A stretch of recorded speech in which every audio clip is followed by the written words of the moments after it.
ये देखो गेलुजैक्स लॉ हम लोगों ने पढ़ा था कल। गेलुजैक्स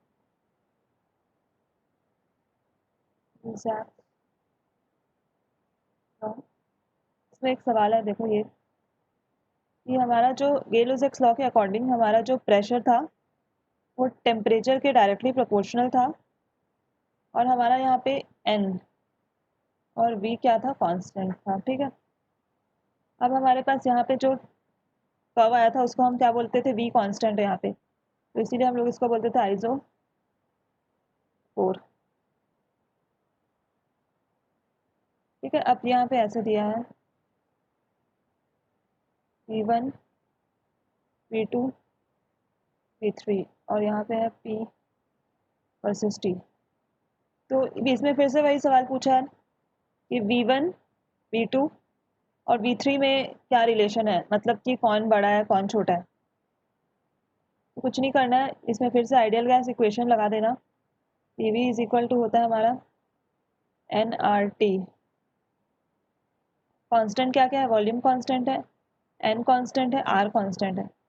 सारे कांस्टेंट हम एक तरफ,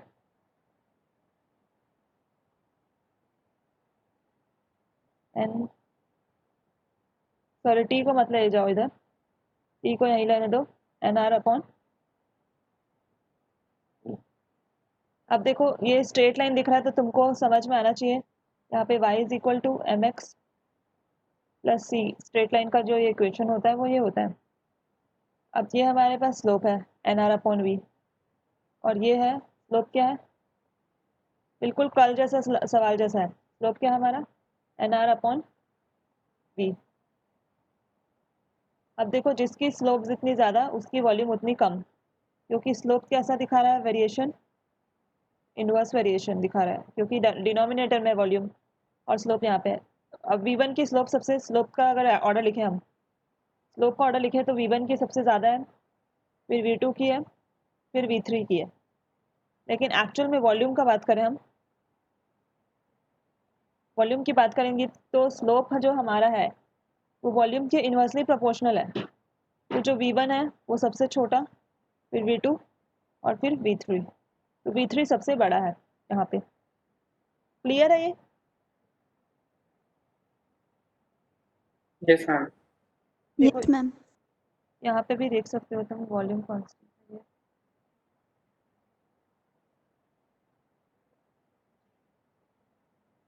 अब ये बताओ, अब पी जैसे कि मान लो ये जो है तुम्हारा वॉल्यूम, इसके करस्पॉन्डिंग P1 है, P2 और P3। तो यहाँ पे जो प्रेशर है वो P1 सबसे बड़ा है, फिर P2, फिर P3। वॉल्यूम को कांस्टेंट है तो एक के करस्पॉन्डिंग मैंने तीनों लाइन से प्रेशर निकाल लिया, P1 P2 P3। ठीक है, कल जैसा सवाल है बिल्कुल।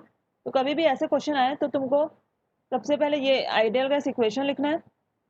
आइडियल गैस इक्वेशन लिख के कांस्टेंट वाला टर्म एक साइड, और ये x है, t किस में है, x एक्सिस में है, और जो p है हमारा वो y एक्सिस में है। तो ये इक्वेशन सेटिस्फाई करने की कोशिश करना, y is equal to mx plus C, straight line का इक्वेशन। ठीक है,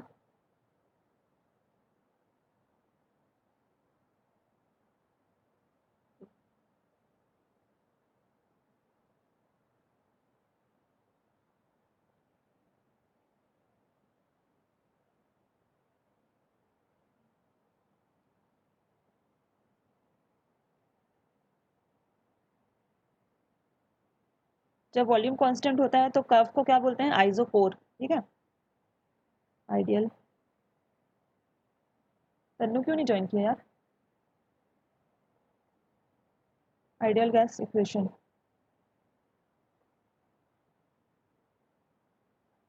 आइडियल गैस इक्वेशन तो पॉल्स लॉ,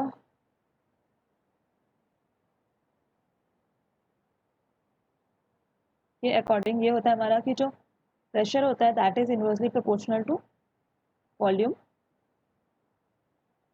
चार्ल्स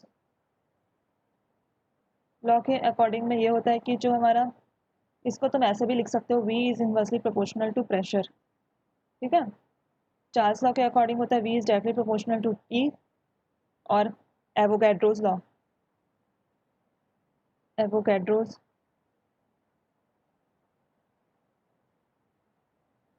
लॉ के अकॉर्डिंग होता है कि v is directly proportional to n। तो अगर हम इन तीनों को कंबाइन कर दे v v v v is directly proportional to, ऊपर में न्यूमरेटर में कौन कौन है n और t upon p, p v इधर जाएगा, कल भी बताया था मैंने ये। प्रोपोर्शनैलिटी को सॉल्व करेंगे तो इक्वल टू आएगा, एक कांस्टेंट आता है r लिखा है हम लोगों ने R N T, N R T होता है, तो इसको ऐसे याद रखना P V is equal to N R T. ठीक है, यहाँ पे P जो है वो अपना प्रेशर है, P volume, N number of moles, R जो है अपना है यूनिवर्सल गैस कांस्टेंट,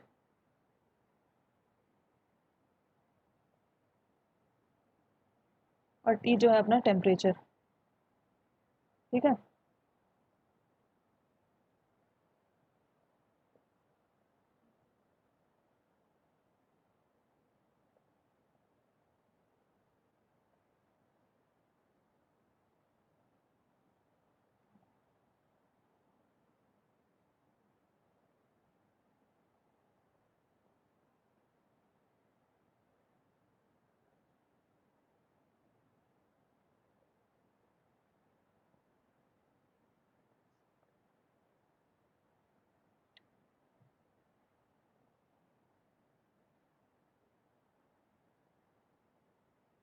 और आपका आवाज ही नहीं आ रहा है।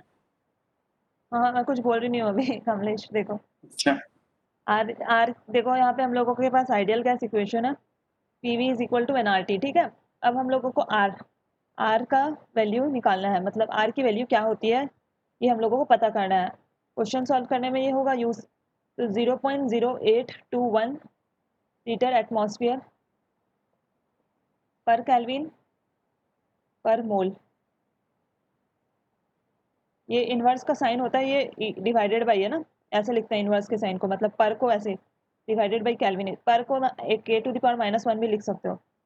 तो आर की जो वैल्यू है वो 0.0821 litre atmosphere per kelvin per मोल। अब ये आता कहाँ से है ये देखो, आर की वैल्यू, तो at standard at S T P, standard temperature and pressure, S T P का मतलब होता है स्टैंडर्ड टेम्परेचर एंड प्रेशर, इसका मतलब मैं बताऊंगी अभी। At S T P 1 mole of ideal gas occupies 22.4 litre volume. ये याद रखना कि जो हमारा standard temperature and pressure, standard temperature का मतलब है कि 273 केल्विन टेम्परेचर, और प्रेशर हमारा यहाँ पे होगा 1 atm एटमॉस्फेरिक प्रेशर। 1 atm, कितना प्रेशर को लिए हैं हम 1 atm, टेम्परेचर को लिए हैं 273 केल्विन, यही हमारी स्टैंडर्ड टेम्परेचर कंडीशन होती है। ठीक है, एस टी पी इसी को बोलते हैं, स्टैंडर्ड टेम्परेचर एंड प्रेशर। तो उसमें जो एक मोल आइडियल गैस कितना वॉल्यूम ऑक्यूपाई करता है, 22.4 लीटर वॉल्यूम।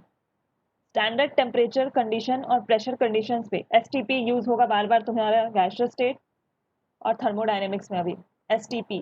तो इसका मतलब है स्टैंडर्ड टेम्परेचर प्रेशर। टेम्परेचर यहाँ पे 273 केल्विन होता है और प्रेशर होता है यहाँ हमारा 1 atm में 1 मोल आइडियल गैस जो है वो 22.4 लीटर वॉल्यूम ऑक्यूपाई करता है। तो अब इसकी यहाँ वैल्यू रख दो, प्रेशर कितना है 1 atm,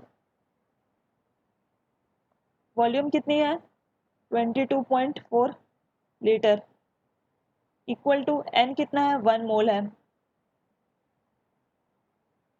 r की वैल्यू निकालनी है, टेम्परेचर है 273 केल्विन।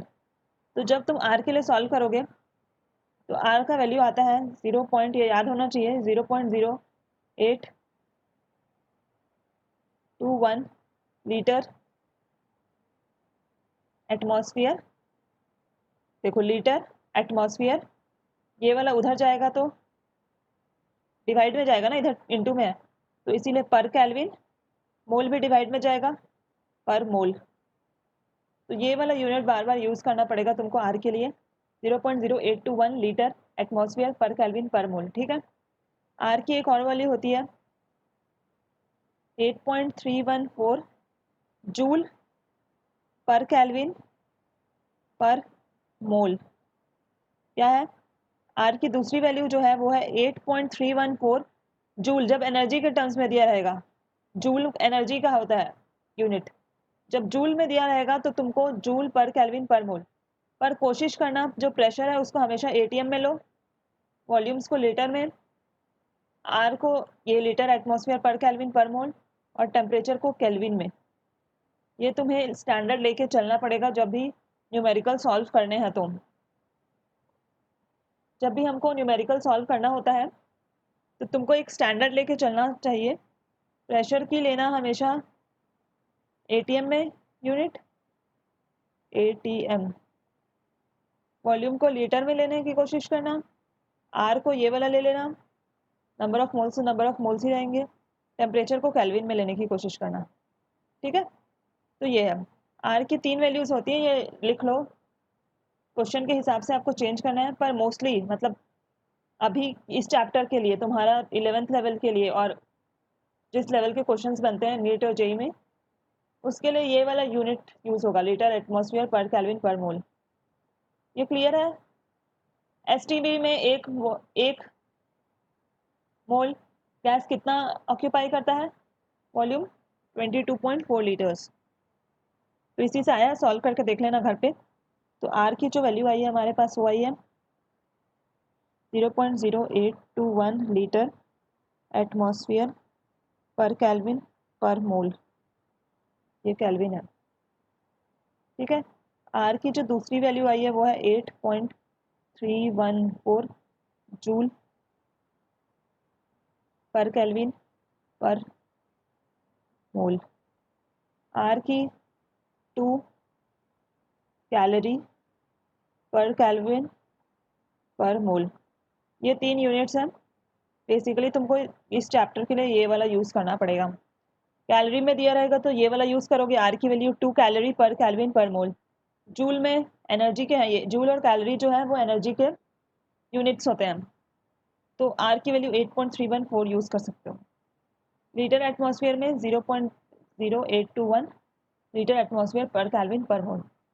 ये आता कहाँ से है? आता कहीं से नहीं है। आइडियल गैस इक्वेशन को बस याद रखना है अब तुमको। PV is equal to NRT होता है। तो एसटीपी में स्टैंडर्ड टेम्परेचर एंड प्रेशर, इसका मतलब ही तुमको समझ जाना चाहिए कि यहाँ पे टेम्परेचर जो है हमारी 273 केल्विन है और प्रेशर यहाँ पे हमारा 1 एटीएम के बारे में बात कर रहा है। ठीक है, स्टैंडर्ड टेम्परेचर एंड प्रेशर। और जो वॉल्यूम होता है 1 मोल 22.4 लीटर वॉल्यूम ऑक्यूपाई करता है किस पे? एसटीपी पे। ठीक है, ये क्लियर है सबको? अब देखो, मैंने बोला कि प्रेशर को हमेशा तुम एटीएम में लेने की कोशिश करना। तो प्रेशर के और कौन कौन से यूनिट्स पॉसिबल हैं?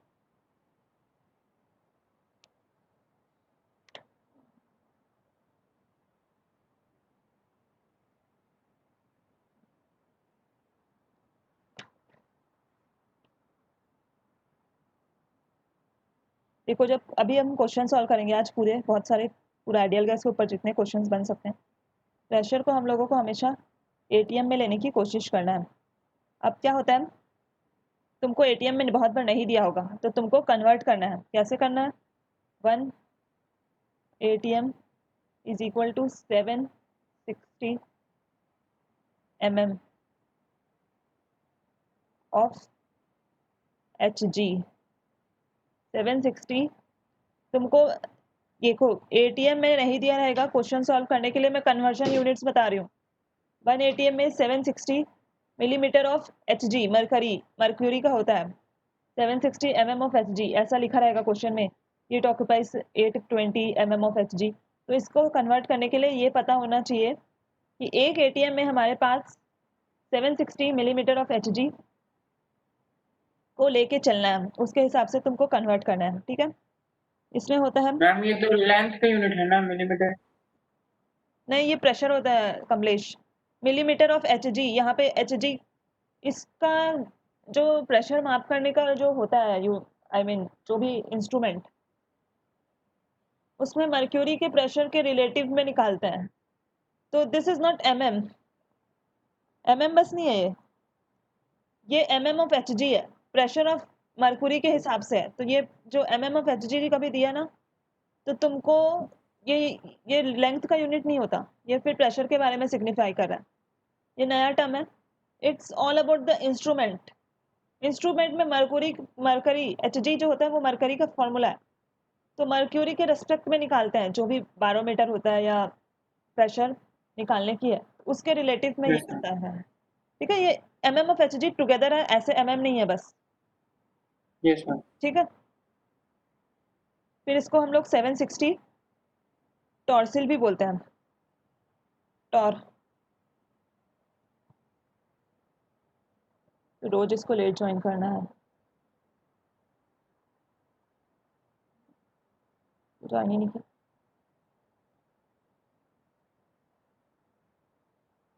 देखो,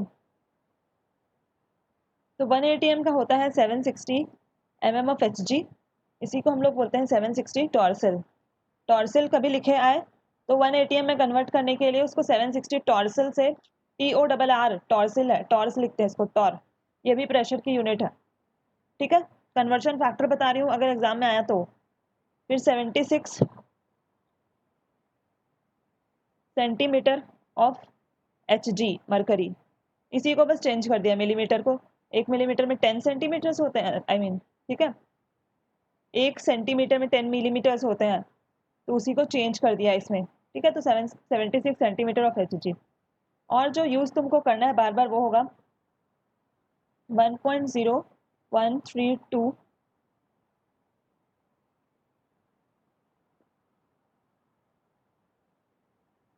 बार, BAR बार, 1.0132 बार। ये होता है अगर एटीएम में तुमको चेंज करना है तो ये भी यूनिट पता होनी चाहिए, 1.0132 बार। इसको तुम ऐसे भी लिख सकते हो 1.0132 इंटू 10⁵ पास्कल। ये देखो, बार, पास्कल, टॉर और H G, millimetre of H G, ये सारे यूनिट्स में तुम्हें क्वेश्चन में दे सकता है। तुम्हें पता होना चाहिए 1 एटीएम के साथ इसका रिलेशन क्या है। तो तुमको बस ये 760 MM of H G bar bar use करना पड़ेगा, बहुत ज्यादा यूज होगा, जो ये पास बार वाला होगा और पास्कल वाला। क्लियर है ये?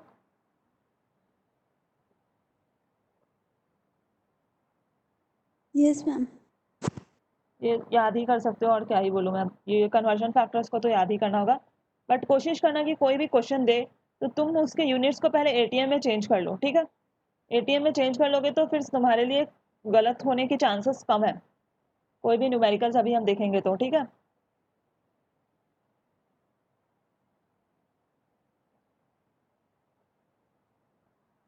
अब है हमारे पास volume.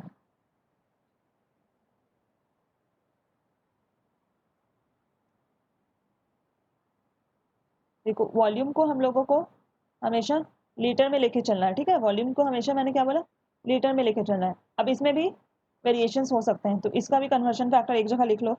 1 litre is equal to 1 decimetre cube. ये 1 डेसीमीटर क्यूब के बराबर होता है। तो कभी भी डेसीमीटर क्यूब आए तो तुम उसको लीटर से रिप्लेस कर देना। ठीक है, इसको तुम लिख सकते हो 1000 सेंटीमीटर क्यूब। ठीक है, 1000 सेंटीमीटर क्यूब। इसमें और है, बस ये बार बार यूज होगा, 1 litre is equal to 1 decimetre cube और 1000 सेंटीमीटर क्यूब, मतलब कि 10⁻³ सेंटीमीटर क्यूब। इसमें और जो यूनिट्स हैं तुमको देखनी है वो होता है 10⁻³ metre cube, centimetre cube, decimetre cube, ये लिख दिया मैंने। मतलब कि 1000 litre is equal to 1 metre cube. तुमको ज़्यादा दिमाग खराब नहीं करना है, तुमको बस याद रखना है कि 1 litre is equal to 1 decimetre cube. Decimetre और सेंटीमीटर में 10⁻³ का डिफरेंस होता है, तो ये 1000 का बन गया। अब डेसीमीटर से मीटर क्यूब की तरफ जा रहे हैं तो ये हो रहा है 10⁻³ ठीक है, कम हो रहा है, मतलब कि 1/10,000 ये हो रहा है, आई मीन 1/1000 मीटर क्यूब, तो उसी को मैंने उल्टा करके ये लिखा है। तो ये तीनों रिलेशंस को याद में रखना, ठीक है। और छोटे क्लास में ये तो पढ़ ही रखा होगा, ये तो सबको ही पता होगा यार, 1 लीटर में 1000 ml होता है, 1000 मिलीलीटर, ठीक है।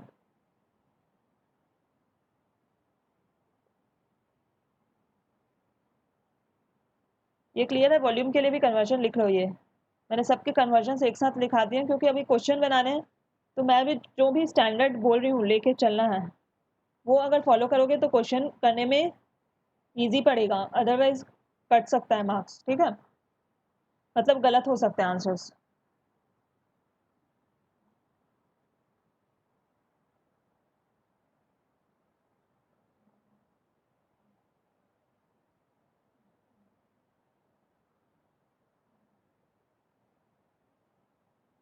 अब देखो क्वेश्चन इसमें क्या क्या आएंगे।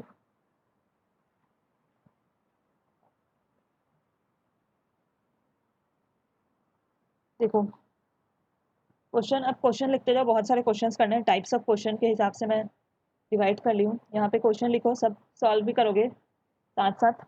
Find the volume of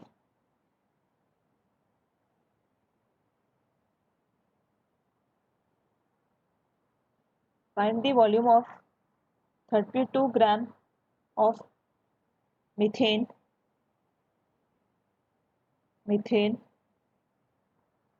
at 27 degrees Celsius and 380 millimeter of Hg। बताओ, इसका एकदम सरल सा क्वेश्चन है, बस मैंने यूनिट्स के साथ खेल कर दिया है।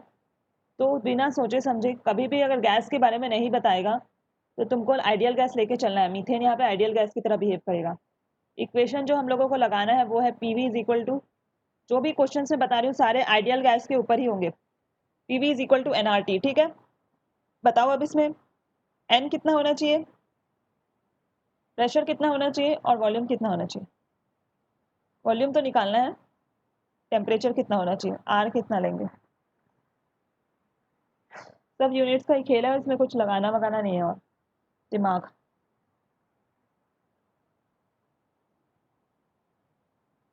देखो सबसे पहले तो नंबर ऑफ मोल्स का फॉर्मूला होता है गिवन मास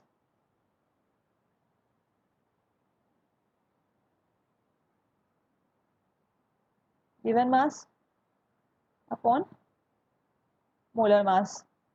अब गिवन मास कितना है मीथेन का, 32 ग्राम्स। मोलर मास, मीथेन का फॉर्मूला पता होना चाहिए मोलर मास के लिए, CH4।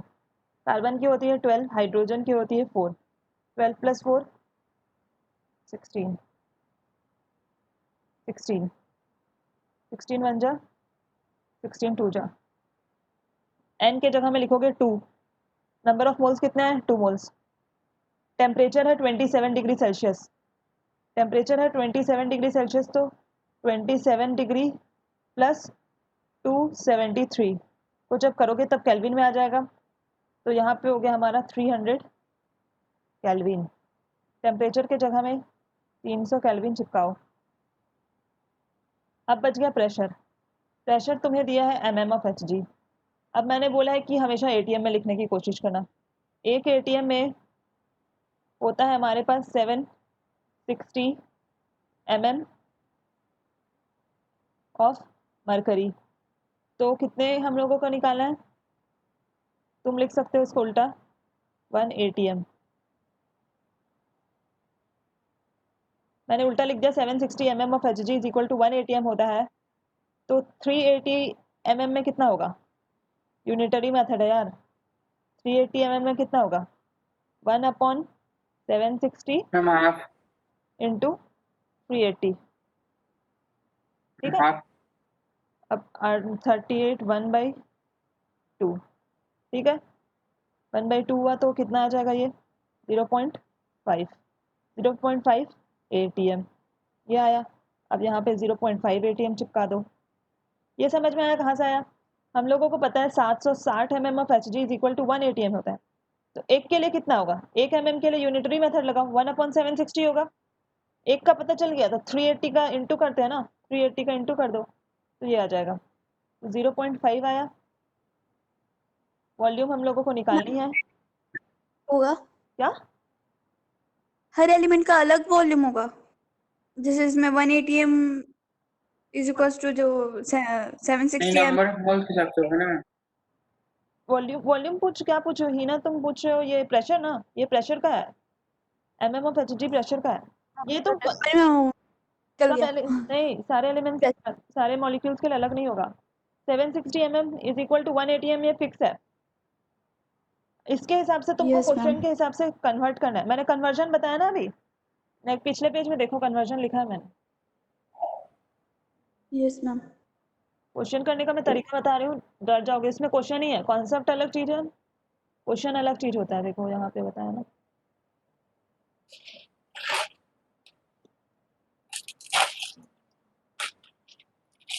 ये देखो 760 mm of Hg, 1 atm is equal to 760 mm of Hg, यहाँ पे लिखा है मैंने। तो ये सबके लिए कांस्टेंट है, इतना होता ही है, ठीक है।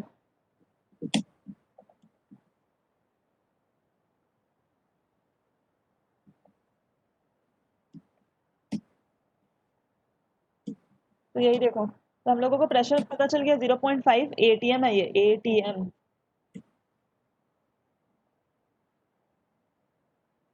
atm, ठीक है। अब तुमको क्या निकालना है? वॉल्यूम निकालना है, तो वॉल्यूम को छोड़ दो। n पता चल गया, number of moles given mass upon molar mass से। r की वैल्यू कितना रखोगे? 8.31 नहीं sorry 0.0821 litre atmosphere per kelvin per मोल। 0.0821 litre atmosphere per kelvin per मोल, ठीक है। इसीलिए मैंने बोला कि सबको इसको एटीएम में क्यों लेना है, इसको लीटर में आएगा तुम्हारा आंसर जो भी आएगा। एन पता चल गया, एन की कोई यूनिट नहीं होगी क्योंकि ग्राम से ग्राम कट गया। R 0.0821 litre atmosphere per kelvin per mole, temperature 300 kelvin. ये कर लोगे सब, इसको करना। इसकी वैल्यू बताना मेरे को नेक्स्ट क्लास में, वी की कितनी आई, वरना अभी कोई निकाल लिया तो बता दो।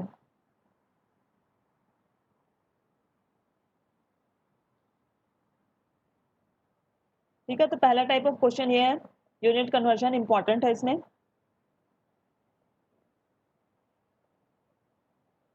क्लियर था ये क्वेश्चन सबको? पहले ये बताओ। Yes ma'am. ठीक है, क्योंकि गैसियस स्टेट में क्वेश्चन बहुत बनेंगे न्यूमेरिकल्स, ठीक है। तो देखो अब इसमें दूसरा क्वेश्चन है, ये क्वेश्चन करोगे तुम लोग अभी, तुरंत करके बताना है मेरे को। Find the pressure exerted by, find the pressure exerted by 14 gram of N2 gas at 127 degree Celsius, at 127 degree Celsius in 10 liter volume. क्या है? फाइंड द प्रेशर निकालना है तुम लोगों को, exerted by 14 gram nitrogen gas 127 degree Celsius पे 10 litre volume है और जो है। तो इसमें भी वही बिना सोचे समझे PV is equal to NRT लगाना है। प्रेशर को निकालना है हम लोगों को, वॉल्यूम कितना दिया है? 10 लीटर, तो वॉल्यूम को 10 लीटर चिपका दो यहाँ पे, ये पी है सॉरी। एन कितना है? नंबर ऑफ मोल्स निकालना पड़ेगा, given mass 14, molar mass N2 का कितना होता है? एक नाइट्रोजन का 14 होता है, तो दो नाइट्रोजन का 28। आर की वैल्यू हो जाएगी 0.0821 litre atmosphere per kelvin per mole. Temperature यहाँ पे 127 डिग्री सेल्सियस है। केल्विन में कैसे कन्वर्ट करोगे? 127 डिग्री प्लस 273 केल्विन में आ गया। अब सॉल्व कर दो पी के लिए, आंसर आ जाएगा। क्लियर है ये कहाँ से आया? नंबर ऑफ मोल्स कैसे निकालते हैं? जो भी मास दिया रहेगा, given mass upon molar mass, nitrogen की मोलर मास। तो एक नाइट्रोजन का एटॉमिक मास कितना होता है? 14 होता है। तो यहाँ पे 2 नाइट्रोजन है, तो इसीलिए मैंने 28 लिखा है। आर की वैल्यू 0.0821 हम लोगों को पता है। टेम्परेचर को केल्विन में लेना है, तो केल्विन में चेंज करने के लिए डिग्री सेल्सियस प्लस 273 1.642 कितना आया इसका आंसर? 1.642 पता नहीं, ये मैंने कैलकुलेट नहीं किया है। सही हो रहा होगा। यही वैल्यूज लगाए हो ना कमलेश? किसका? सारे वैल्यूज ऐसे ही लगाए हो ना? 14/28 हाँ 0 ठीक हाँ होगा, फिर ठीक होगा। मैंने नहीं कैलकुलेट किया। एटीएम में आएगा आंसर इसका। ठीक है, कर लोगे ये? yes, अब दूसरा क्वेश्चन देखो। बहुत टाइप्स के क्वेश्चन मैं बता रही हूँ इसमें, क्योंकि इसमें क्वेश्चन बहुत भयानक आते हैं। मतलब कि यूनिट कन्वर्जन का ही होता है पूरा खेल। जैसे अब MMFHG देख लेते तुम। अब जिसको कन्वर्जन आता ही नहीं है वो कैसे करेगा? तो वही बात है। देखो अब इसमें है ये एन अननोन गैस। क्वेश्चन लिखो, एन अननोन, जिसको समझ में नहीं आ रहा है वो पूछ सकता है। An unknown gas of mass 12 gram, molecular mass है वो गैस का 120 ग्राम्स मान लो, दिया हुआ है क्वेश्चन में। Is kept in a vessel, is kept in a vessel at 1 atm and T degree Celsius at 1 atmospheric pressure and T degree Celsius. If we increase temperature by 10 degree Celsius, if we increase temperature by 10 degree Celsius, pressure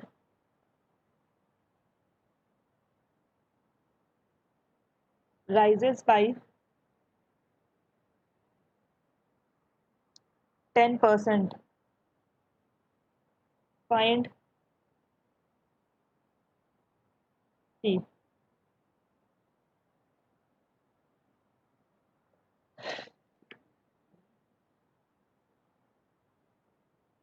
देखो question ये है कि हमारे पास कोई unknown gas है जिसकी मास 12 ग्राम है और मॉलिक्यूलर मास 120 ग्राम है। तो फटाक से यहाँ से दिमाग लगा लो और नंबर ऑफ मोल्स निकाल लो। नंबर ऑफ मोल्स हो जाएंगे 12 upon 120 given mass upon molar mass.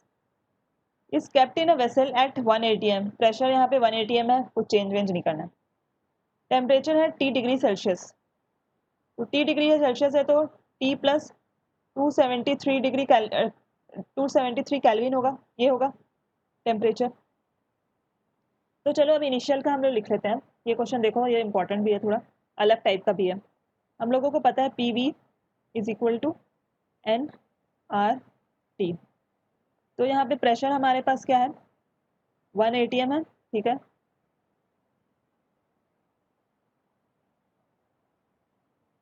Volume के बारे में कुछ बात नहीं किया तो V रख लो। नंबर ऑफ मोल्स हमारे पास आ गए हैं 1/10, 1/10। R को भी ऐसे ही रहने दो। और T जो है हमारा वो है कितना? T plus 273।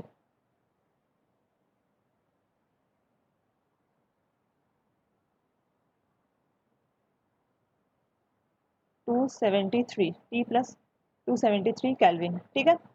अब देखो दूसरा, ये पहले तक का, यहाँ तक के लिए है। ये जो भी मैंने सॉल्व किया है ये यहाँ तक के लिए है। अब ये इनिशियल, मतलब कि इनिशियल बिफोर वाला बात है, इनिशियल। अब देखो क्या बोला है, if we increase temperature by 10 degree Celsius, तो टेम्परेचर कितना हो गया, T प्लस 10 प्लस 273 केल्विन, यही तो हो गया ना, ठीक है। प्रेशर राइजेस बाई 10%, प्रेशर कितना हो गया, यहाँ पहले 1 था, अब कितना हो गया 1 का 10% कितना होगा, क्या बोला है कि अगर हम लोग टेम्परेचर को 10 डिग्री सेल्सियस बढ़ाते हैं तो जो प्रेशर है वो 10% बढ़ जाता है। किसी का 10% बढ़ना मतलब क्या है, एक्चुअल में कितना था 1, अब इसका 10% कितना होगा,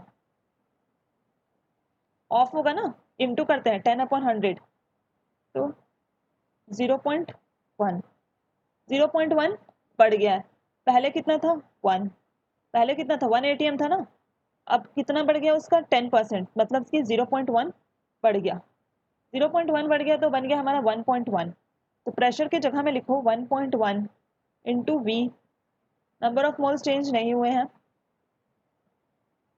नंबर ऑफ मोल्स इतना ही है, इंटू आर, ठीक है। याद रखना नंबर ऑफ मोल्स को हम लोग सेम इसलिए लिया है क्योंकि is kept in a vessel eight 1 atm, मतलब कि यहाँ पे क्लोज्ड वेसल की बात कर रहा है, क्लोज्ड वेसल में कुछ नहीं लिखा है, मतलब कि यहाँ पे क्लोज्ड वेसल की बात कर रहा है। अब वेसल क्लोज्ड है तो नंबर ऑफ मोल्स क्या बाहर अंदर तो सेम ही होगा ना यार, चेंज थोड़े ना होगा, तो इसीलिए यहाँ पे जो नंबर ऑफ मोल्स है वो कांस्टेंट है, n कांस्टेंट है, 1/10 1/10 r। अब इसको क्या है, ये वाला इक्वेशन को आफ्टर है ये ना, पहले ये बताओ इतना क्लियर है ये कैसे आया,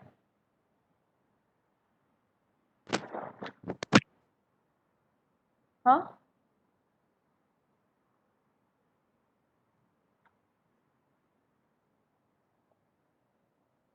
अनुषा को क्लियर है, बाकी लोग भी बताओ, यस मैम क्लियर है। क्लियर है ना। तो अब जो हमारे पास इक्वेशन आया है दो, ये वाला इक्वेशन और ये वाला इक्वेशन, इन दोनों को डिवाइड कर दो आपस में, n से n गायब, r से r गायब, v से v गायब, 1/1.1 is equal to t/273 divided by t upon ma'am 100/11 आ रहा है। 100/11 आ रहा है, Yes, ma'am. देखो 10,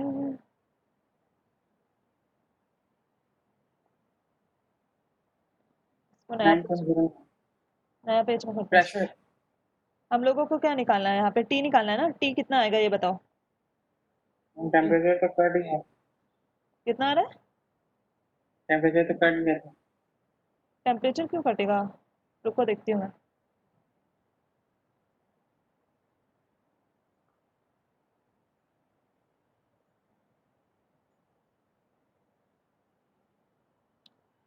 देखो ये होगा ना, हमारे पास है यहाँ पे है 1 atm था, नीचे था हमारे पास 11 1.1 सॉरी, ऊपर था हमारे पास t प्लस 273 और नीचे हमारे पास है t प्लस 2 कितना 273 प्लस 10 था ना 283, यही है, हाँ यही है।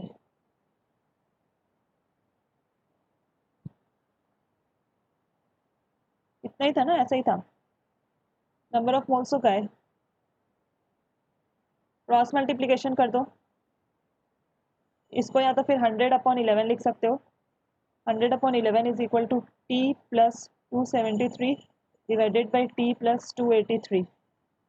अब इसको क्रॉस मल्टीप्लाई करेंगे तो ये हो जाएगा 100 into T plus 283 is equal to 11 into T plus 273, ठीक है। कटेगा क्यों कमलेश, 100 टी प्लस हाँ थोड़ा कैलकुलेशन मुश्किल है। 8300 is equal to 11 T plus 273 into 11 कितना होता है, 11 3 ज़ा 33, 11 7 ज़ा 77, 78 79 80 08 11 3002 22 22 प्लस 8 30 3003, ये हुआ। अब टी वाले टर्म एक तरफ ले जाओ,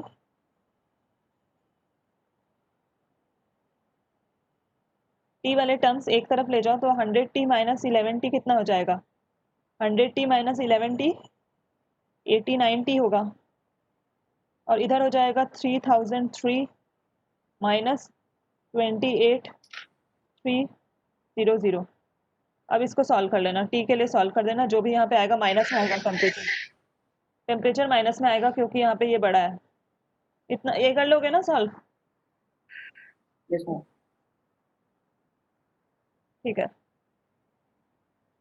तो यही है कॉन्सेप्ट, समझ में आ गया। पर ये सॉल्व करने का तो आना ही चाहिए। इधर से इधर गया, इधर से इधर गया, टी नहीं कैंसिल होगा। ठीक है, ये क्लियर है सबको? हीना तुमको समझ में आ रहा है?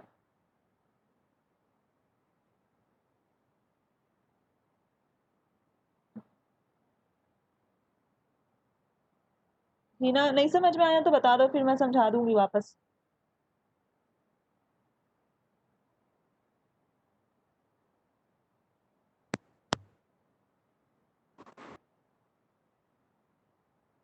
क्या हुआ, समझ में नहीं आया?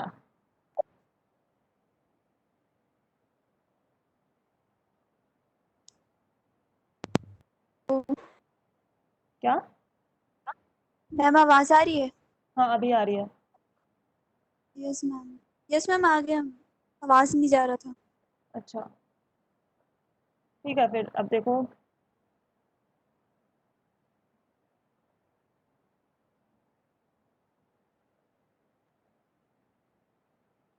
अब टॉपिक यहाँ पे डालो, उसके ऊपर भी क्वेश्चन बार देखेंगे हम।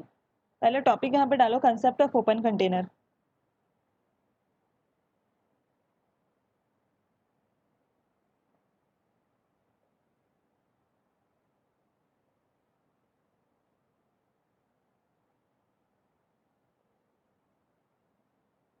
ओपन कंटेनर, ठीक है। कंसेप्ट ऑफ ओपन कंटेनर, इसमें क्या होता है देखो, पहले ही बता देती हूँ मैं। कंसेप्ट ऑफ ओपन कंटेनर में जो हमारा प्रेशर होता है, प्रेशर कांस्टेंट होता है और वॉल्यूम कांस्टेंट होता है। वॉल्यूम कांस्टेंट क्यों होता है? क्योंकि यहाँ पे जो कंटेनर है वो होता है रिजिड। रिजिड मतलब कि मेटल का बना है, मानना है ऐसे। अब मेटल का बना है तो यार, मैंने क्या बताया था, gas, ideal gas, V free is equal to V of the container minus V of actual volume of the gas, यही बताया था। लेकिन आइडियल गैस के केस में ये हो जाता है कि जो हमारा V कंटेनर है वही हमारा V गैस होता है। अब हमारे पास रिजिड कंटेनर है, मतलब कि मेटल का बना हुआ है, उसकी वॉल्यूम थोड़ी ना चेंज होगी बार बार। तो उस केस में जो हमारा वॉल्यूम है वो होता है कांस्टेंट और प्रेशर कांस्टेंट। इसमें होता क्या है, प्रेशर क्यों कांस्टेंट होता है? देखो, ये हमारे पास ये कोई ओपन कंटेनर है ऐसे, ठीक है। हम लोगों ने मान लो टेम्परेचर बढ़ाया, टेम्परेचर बढ़ाया तो प्रेशर बढ़ा। यहाँ पे प्रेशर, यहाँ पे लो प्रेशर है ऊपर, यहाँ पे जो है हाई प्रेशर है। क्या हुआ कि हमारा जो टेम्परेचर बढ़ाया तो हमारा जो अंदर का है, जो ये जहाँ पे गैस भरे हुए हैं, उसकी प्रेशर बढ़ी। अब क्या होगा, गैस क्या करेगा, हाई प्रेशर, कोई भी सब्सटेंस, कोई भी, ये नेचर का रूल है कि कोई भी अपने हाई कंसंट्रेशन से लो कंसंट्रेशन की तरफ जाता है, हाई से लो, ठीक है। तो हाई प्रेशर से लो प्रेशर के बीच में जाएगा। फिर जब टेम्परेचर फिर से देना हम लोग गर्म करना बंद कर दिए मान लो, तो क्या होगा, रुक जाएगा, रुक जाएगा।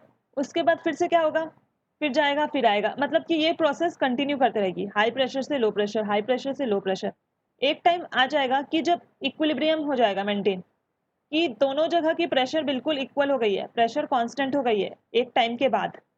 शुरू में जब टेम्परेचर बढ़ाएंगे तो ये एस्केप होगा, फिर एस्केप होगा, फिर एस्केप होगा। पर एक टाइम ऐसा होगा जब बाहर का प्रेशर और अंदर का प्रेशर, मतलब कि लो प्रेशर और हाई प्रेशर वाला जो जोन था, वो अब इक्वल प्रेशर, इक्विलिब्रियम बोलते हैं इसको, इक्विलिब्रियम अचीव हो गया। मतलब कि प्रेशर अब कांस्टेंट हो गया। ओपन कंटेनर में ये होता है कि थोड़े टाइम के बाद जो होता है प्रेशर वो कांस्टेंट हो जाता है। मतलब कि बाहर का प्रेशर और अंदर का प्रेशर दोनों का ही प्रेशर कांस्टेंट हो गया है। और वॉल्यूम तो कांस्टेंट इसलिए है क्योंकि ये जो हमारा कंटेनर है जिस पे गैस रखे हैं वो कैसा है, रिजिड है। रिजिड के केस में हमेशा कांस्टेंट लेके चलना है। अब जो यहाँ पे डेविएशन होगा वो होगा PV is equal to NRT लगाओ। पीवी में से पी कांस्टेंट, बी कांस्टेंट, सारे कांस्टेंट को एक तरफ करो। पीवी अपॉन आर कांस्टेंट है, N upon T non constant है। तो क्या हुआ हमारे पास, N1 ये कांस्टेंट है ना, पूरा कांस्टेंट है, ये पूरा का पूरा टर्म कांस्टेंट है क्योंकि हम लोगों को पता चला है ये ओपन कंटेनर के केस में प्रेशर और वॉल्यूम कांस्टेंट होते हैं। तो ये हमारा पूरा कांस्टेंट है। अब देखो तो इससे आ जाएगा हमारे पास N1 T1 is equal to N2 T2। तो ओपन कंटेनर के केस में याद रखना कि हम लोगों को प्रेशर और वॉल्यूम कांस्टेंट लेके चलना है। नंबर ऑफ मोल्स वेरी करेंगे और टेम्परेचर वेरी करेगा। ठीक है, ये क्लियर है।